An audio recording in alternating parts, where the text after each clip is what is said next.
un resumen de lo que hemos hecho en clase hasta el momento.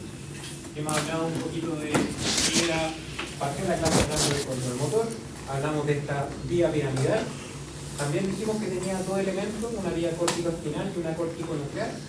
A la córtico-nuclear en algunos autores le llaman córtico-geniculada porque esa vía, su acción se ubica en la rodilla de esta cápsula interna, y la vía córtico-espinal se ubica en el brazo posterior, como que eso habíamos citado. Entonces, además del esquema que estamos mirando, nos muestra esta motoneurona superior, que es esa neurona que vemos ahí en la corteza, y podemos decir que esa es la lámina 5 de la corteza de la neocorteza. El paso 2 que describimos para el trayecto de los axones, como primer paso a eso le llamamos columna radiada. Como segundo elemento, esto que parece un abanico más pequeñito, se llama cápsula interna. Y como es la vía córtico-espinal, es el brazo posterior. En el punto número 3, la vía córtico-espinal se ubica en la posición intermedia en el puente. O sea, en este caso, perdón, en los pedúnculos cerebrales. Se ubica en una posición intermedia. Cuando se ubica en el puente, la vía en lugar de ir compacta, va separada. Por eso era algo característico de un corte a la altura del puente, que la vía córtico-espinal no era fácil de mirarla, estaba digregada en la zona. Para luego colocarse compacta en la pirámide del bulbo. Ahí están todos los axones juntos. ¿Qué hacen esos axones? Cambian de lado, que esto sería relevante, en la decusación piramidal. 80-20 era el número que habíamos dado en clase. El 80% forma la vía córtico-espinal lateral y el 20% restante lo hace la vía córtico-espinal anterior. De ese 20%, la mayoría de los axones cambia de lado para poder estimular en una posición más inferior, no cambiando de lado en la acusación de las pirámides, sino que lo hace en el nivel de inervación. Tiene como destino inervar el asta anterior de la médula, ¿sí? Ahora, esa es la forma en la cual se estimula la segunda motoneurona. ¿Dónde estaba la segunda? ¿Dónde estaba ubicada? La segunda motoneurona, o la neurona de la vía final común, en el asta anterior de la médula. Ahí está ubicada nuestra vía. Entonces aquí vemos lo mismo, vemos en parte que la vía piramidal va compacta, cambia de lado para formar la vía córtico-espinal lateral, y algunos axones siguen de manera ipsilateral para luego cambiar de lado y estimular esta motoneurona ubicada en el asta anterior de la médula, y de esa manera llegar a su destino, que sería un músculo esquelético. Aquí vemos un poco un resumen de dónde están ubicadas esta vía córtico-espinal lateral, que es la más voluminosa, y esa que se ve alargada es la vía córtico-espinal anterior. ¿Por qué esa denominación? Por el cordón en el cual se ubican en la médula. Esta vía final común, que se conoce como las motoneuronas ubicadas en la médula, le denominábamos entonces o la podíamos agrupar por zonas nucleares, Entonces, ¿qué habíamos visto? Y esto es un poco integrando lo que vimos en médula. Si un axón de estas regiones, si se recuerdan, cada uno de esos se llama lámina 9. Lámina 9 de Rexel, que tenía muchas láminas. Entonces resulta que aquellos núcleos de ubicación más medial tenían un destino para músculos más proximales o del tronco. Y para núcleos de ubicación más laterales en el asta, quería decir que era con un destino a musculatura de la mano, ¿sí? Ese era como lo que habíamos dicho de estas láminas. Entonces, si sacamos y unimos esas dos ideas, la vía córtico-espinal estudiante, ¿qué destino tiene si ella se ubica en esta zona? Se ubica en el cordón lateral. Ustedes preguntan, ¿qué destino tienen esos axones? Manos, antebrazos y pies. Hacia allá van. Manos, antebrazos y pies. ¿Por qué? Porque según el homúnculo motor, ¿qué parte del cuerpo, pensando en tronco, piernas, hombros, muslos, manos y pies, era más grande? ¿Quién era más grande de todo eso en el monito? La mano. O sea, cuando hablamos de la vía córtico-espinal lateral, es una vía motora exclusiva para la inervación de la musculatura de la mano. Algunos axones también van a los pies, pero son menos. O sea que es una vía con un destino exclusivo hacia la mano, principalmente, y los pies. Si la vía se llama córtico-espinal anterior, ¿qué destino tendrá la vía? A musculatura más proximal. Por ejemplo, en el caso del hombro, deltoides, el pectoral mayor, el trapecio, algunos axones, el romboide, todos esos músculos son inervados por este otro grupo de axones, por la vía córtico-espinal anterior, para músculos más proximales. ¿Qué ocurre cuando la motoneurona superior está dañada? Entonces vamos a ver algunas integraciones clínicas con este síndrome de la motoneurona superior. Es muy común cuando ustedes van a una pasada clínica y dicen se ha dañado la primera motoneurona. ¿Qué es lo que va a pasar, estudiantes, con la motoneurona inferior entonces? ¿Se daña el cerebro de una persona? ¿Está dañada esta vía córtico-espinal? ¿Qué estímulos va a tener entonces la motoneurona inferior? ¿Qué estímulos va a tener? ¿Quién va a estimular finalmente esa vía si ya la corteza no lo está haciendo? Otros núcleos. Volvemos a Tomás, no lo voy a empujar. Pero a Tomás, cuando lo empujaba, se supone que él hacía estrategias motoras no conscientes respecto a este estímulo de empujarlo. Entonces, ¿qué va a pasar? Las personas van a reaccionar al no tener control de la motoneurona superior de una manera muy particular cuando ustedes estimulen una vía aferente, por ejemplo, y la respuesta motora que uno espera sería cierta cosa, pero a la persona le pasa otra. Entonces, ¿cuáles son las principales consecuencias de una lesión de la motoneurona superior? Espasticidad. ¿Qué es la espasticidad? Es el exceso de tono muscular de un músculo que no tiene inervación de la motoneurona de la corteza. O sea que el músculo se coloca rígido. Cuando uno lo quiere estirar no puedo. ¿De acuerdo? Es una contracción mantenida. Eso se llama hipertono. Es espasticidad. Hiperreflexia. O sea que si usted a una persona con daño de la motoneurona superior le golpea el tendón del bíceps, uno esperaría una respuesta de cierta manera, pero una respuesta muy exagerada sería en aquellos que tienen una parálisis de esa motoneurona, una hiperreflexia. Clonus. Los clonus son movimientos reflejos en donde los flexores, extensores, abductores y aductores no tienen control. Entonces la persona queda con un temblor de reposo cuando ustedes le piden un movimiento. Haga un movimiento con la mano y la persona queda con un movimiento en la mano. Y eso se le llama clonus, y eso es falta de inervación de la motoneurona superior. Y por último, un signo que es muy característico en los pies, que es un neurofisiólogo que lo documentó, por lo tanto lleva el nombre de esa persona y se llama Babinski. ¿Qué es lo que uno esperaría cuando a una persona se le estimula la planta de los pies con un elemento romo? No algo punzante, no que genere daño, sino que genere como una cosquilla cuando uno genera ese movimiento en el pie. Se hace de atrás hacia adelante, la persona debería, como respuesta refleja, hacer una flexión de los dedos. Y ese sería un Babinski normal, que es una respuesta flexora. ¿Cuándo es anormal? Cuando al hacer el estímulo la persona realiza una extensión de los dedos. Y eso es un signo característico de un deterioro de una enfermedad de la motoneurona superior. Babinski positivo es cuando los dedos se extienden. Y es una característica de defectos de esta vía motora, de esta vía córtico-espinal. Suele pasar, entonces tenemos diferentes signos, fíjense aquí, y uno de ellos es que si la persona al estimular la planta de los pies, o sea que toca el suelo, la respuesta es anormal. ¿Qué pasaría si usted toca el suelo? ¿Qué debería pasar? Se desploma uno sobre la zona, porque uno quiere tocar completamente el pie al suelo. En cambio, una respuesta motora adaptativa a eso es eso, en donde una persona toca el suelo y en lugar de contactar completamente la planta del pie en el suelo, solamente contacta la zona anterior del pie. Y eso es caminar en equilibrio. Y lo que vemos, eso es una órtesis de pie que se coloca muchas veces. ¿En dónde has visto de esa? ¿Han visto una por aquí en la universidad con alguien? Sí. Que es una OTP. ¿Han visto una OTP? Que es eso, miren, que ven ahí, que va dentro de los zapatos de la persona. ¿Han visto a alguien caminar con uno de estos aquí en la U? ¿Con bastones? Hay una chica que anda con muletas y tiene una, y es muy bonita, es muy cara. Aparte, tienen que ver dado la Teletón, porque de verdad que es muy cara la OTP. Es lo que permite que cuando uno la toca, estimula al sóleo y estimula los gastrocnemios, alargándolo, entonces la persona no camina en equino. ¿De acuerdo? Y es una órtesis para caminar completamente con la planta del pie en el suelo.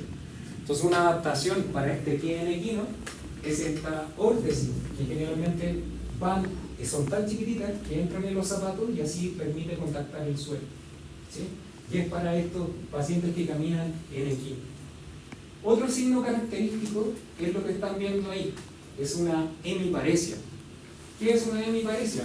Es que hay un hemicuerpo que está completamente con denervación de la motoneurona superior. Entonces, ¿qué vemos?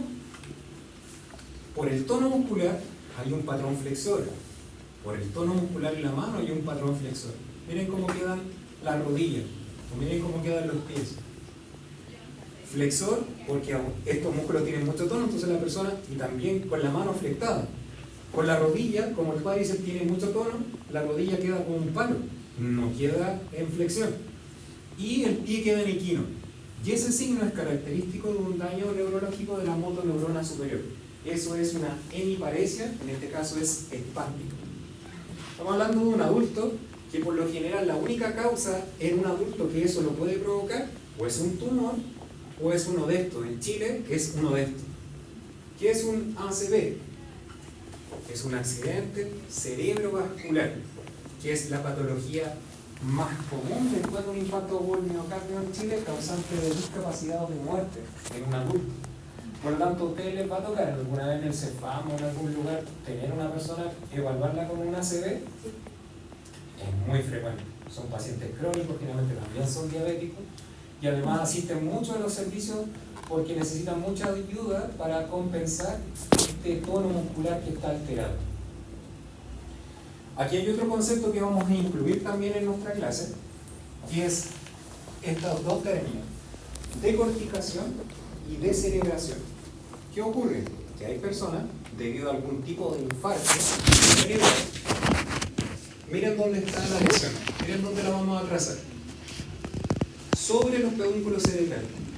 Todo aquello que esté sobre los pedúnculos cerebrales, ya sea cápsula interna, corona radiada o corteza cerebral, todo eso hacia arriba, genera este patrón cuando ustedes lo observan en la persona. ¿Sí? Un patrón flexor bien característico, extensor en los tobillos y en las piernas, pero contrario a alguna lesión debajo de esto, generalmente ahí donde está la letra A, que sería ya por una opción asociada a estos núcleos que están en el mesencéfalo, el patrón es ese. Miren cómo están las manos, completamente extendidos los codos, completamente tocando en la región posterior del cráneo. Se parecen mucho a los pies, pero ¿cuál es la única diferencia entre descerebración y decorticación? ¿Dónde estará el punto? ¿Quién es determinante para eso? La posición de la mano o específicamente la posición del codo. ¿Sí? Entre ante esto, de aquí para siempre. Se lo van a preguntar todo el rato. ¿De acuerdo? Decorticación y descerebración, uno de los signos clásicos, es la imagen que están mirando. Semiología, medicina interna, social, neurología. Es algo que comúnmente lo van a poder observar. Cuando hablamos de las vías extrapiramidales, vamos a destacar una que es más importante que todas, por no decir la más relevante, es la que acompaña en su trayecto a la vía córtico-espinal lateral.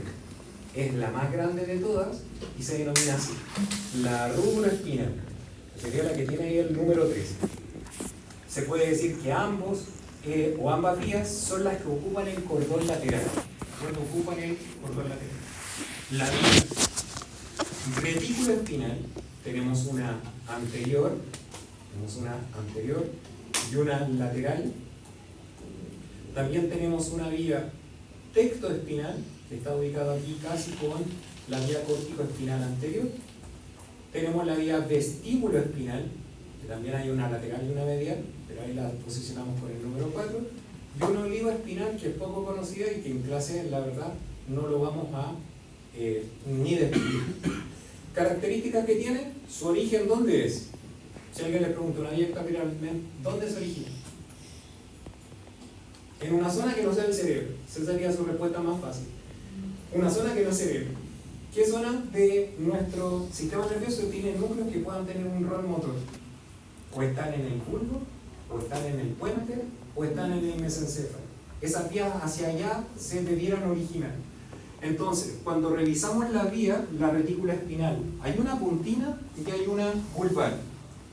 ¿En qué hacen estas vías? Hay una puntina que es anterior, hay una vulvar que es lateral, tienen funciones motoras, ambas son de coordinación, pero quiero destacar la función puntina, tiene un rol en la cabeza y en el cuello, o sea que tiene un rol en el miembro superior, y que tiene un rol inhibidor, o sea que cuando ella actúa, la persona que está en flexión se extiende por patrón de inhibición, o sea, ella inhibe un patrón flexor. Generalmente esta vía lo que hace es extender un codo, flectar el cuello, así que es un patrón generalmente de esa característica. Y la vía vulvar tiene funciones flexoras y extensoras en el tronco, pero principalmente para el tronco y los miembros inferiores tiene un rol la vía vulvar. La vía pontina tiene una función en la cabeza, en el cuello y en el miembro superior. La vía tectoespinal.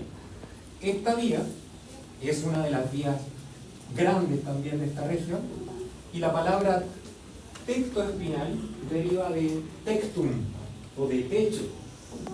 Y uno dice, profe, ¿y eso lo vimos? Algo. ¿Se acuerdan? Yo les dije que el tronco cefálico tiene una base, tiene un techo y tiene un tegmento. Creo que habíamos dicho eso en alguna clase por ahí. Pues bien, en el techo solo tenía el bulbo, solo tenía el mesencéfalo.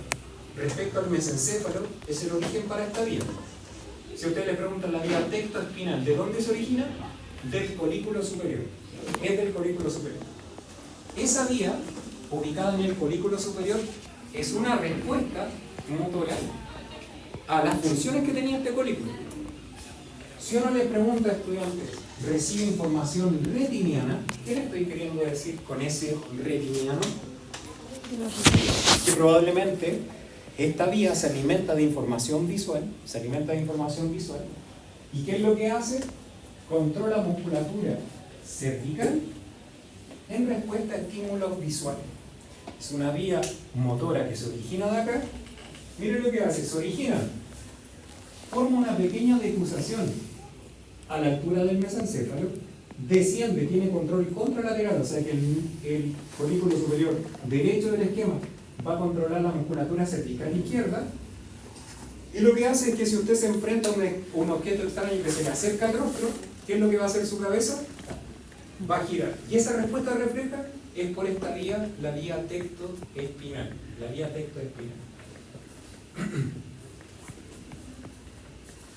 Se origina entonces en el mesencéfalo, colículo superior.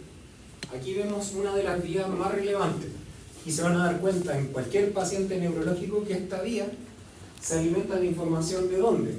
Del cerebelo, por ejemplo. Hay una vía que se llama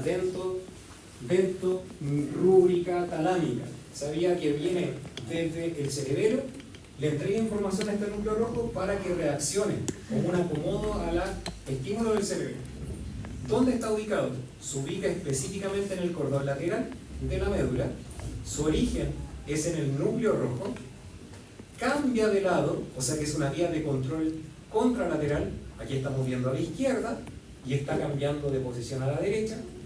Cuando cruza esa decusación se le llama de esa manera, se le llama la decusación de Forel o la decusación del núcleo rojo. Busca su posición en el cordón lateral junto con la vía córtico-espinal lateral. Termina solo a niveles cervicales y miren lo que hace. Activa musculatura flexora. Y es aquí donde quiero mostrar esto. ¿En cuál de las dos que están mirando, de cerebración y de corticación,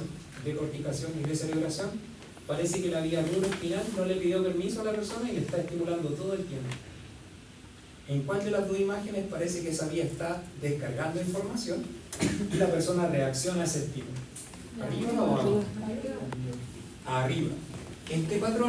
Ese patrón es de la vía neuroespinal. La neuroespinal sin permiso está enviando esta información para que la persona entre en este patrón flexor. Cuando ustedes vuelven en esta imagen, ¿cómo está el codo ahí? ¿Está extendido o está afectado? O sea, ¿qué vía parece estar presente en esa persona todo el tiempo? la rúdula espinal. Entonces ahora vuelvo en el esquema. Miren, la rúdula espinal se la mostré con este esquema. Miren quién estimula la vía rúdula espinal.